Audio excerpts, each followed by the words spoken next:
Bonjour peuple du Seigneur, toute notre reconnaissance à notre Dieu pour la pluie de grâce et de bénédiction qu'il déverse sur chacun de nous.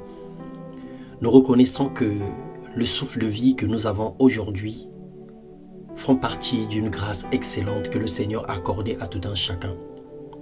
Nous bénissons le Dieu de grâce, nous bénissons l'Éternel des armées pour avoir nous accordé ce privilège parce que plusieurs n'y sont plus.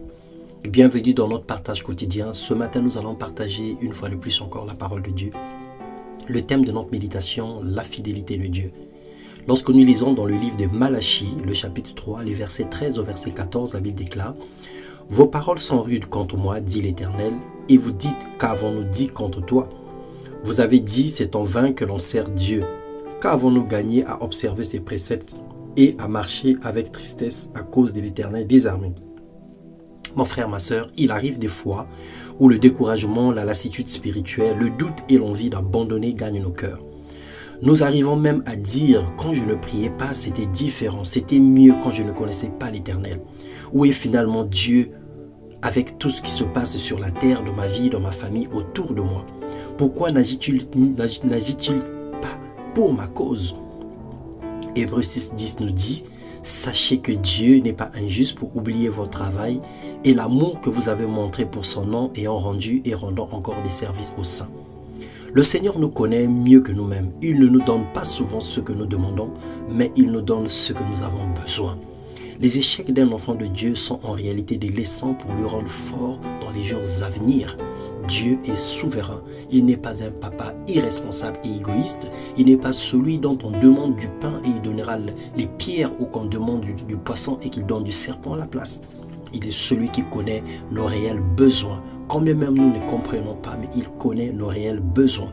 Il sait que telle ou telle chose peut soit nous détourner de la voie de la justice ou encore nous détourner du chemin d'intégrité.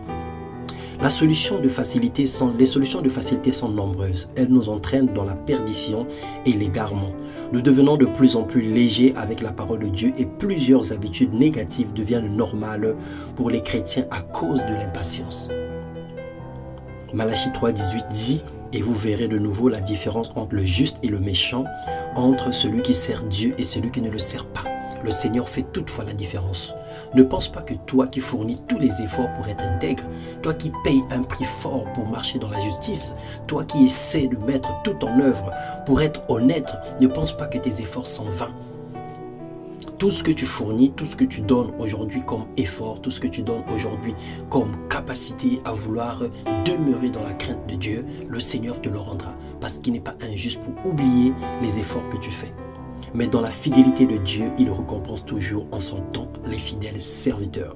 Alors sois serviteur, sois servante fidèle. Fais l'œuvre de Dieu passionnément avec désintéressement, car ton heure de gloire va arriver. Le Seigneur se souviendra de toi. Le Seigneur se souviendra de ta chasteté. Le Seigneur te souviendra de ta fidélité. Le Seigneur te souviendra de ton intégrité. Le Seigneur te souviendra de ta justesse et de ta justice.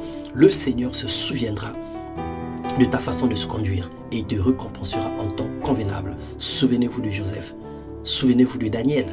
Les récompenses de ces personnes, de ces jeunes gens furent tellement grandes que leurs noms aujourd'hui sont écrits dans les annales et que tout le monde entier parle de leur histoire. Alors sois le prochain Daniel, sois le prochain Joseph. Que le Seigneur te bénisse et te comble de sa grâce. Bonne nouvelle semaine, bonne saison de récolte. Que la main de l'Éternel soit sur vous tous les jours jusqu'à son avènement dans le nom de Jésus-Christ. Amen.